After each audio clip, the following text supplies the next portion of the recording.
தனது காதலியை மகிழ்விப்பதற்காக 13,000 ரிங்கிட்டை கடன் வாங்கியதில் வட்டி முதலைகளிடம் 15 வயது சிறுவன் சிக்கிக் கொண்டார்.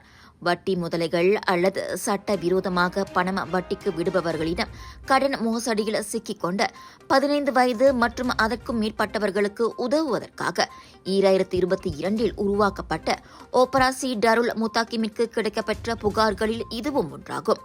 ஸ்லாங்கோரைச் சேர்ந்த அந்த சிறுவன் 12 கடன் முதலைகளிடம் கடன் பட்டிருப்பது கூடுதல் விசாரணை மூலம் தெரிய வந்தது. தனது பெற்றோரிடம் கடன் வாங்குவதற்கு தர்ம சங்கடத்திற்கு உள்ளானதால் அந்த சிறுவன் சட்டவிரோத கடன் முதலைகளிடம் பணம் வாங்கியுள்ளான். பள்ளியை விட்டு வெளியேறிய அந்த சிறுவன் டிக்டாக்கில் வட்டி முதலைகள் தொடர்பான விளம்பரத்தைக் கண்டு அதில் சிக்கிக் கொண்டுள்ளான். அந்த சிறுவனின் பெற்றோர் அரசு ஊழியர்களாக இருந்த போதிலும் அவன் தற்போது தனது மாமாவுடன் இருந்து வருவதோடு பள்ளி படிப்பை தொடர விரும்பவில்லை. பாதிக்கப்பட்ட அந்த சிறுவன் DM ஃபர்டு ஐன் அமைப்பின் உதவியை நாடியுள்ளான். ஆலோங் வட்டி முதலைகளிடம் சிக்கிக் கொண்ட 15 முதல் 60 வயதுடைய பாதிக்கப்பட்ட 3,700 பேரில் அந்த சிறுவனும் ஒருவனாவான்.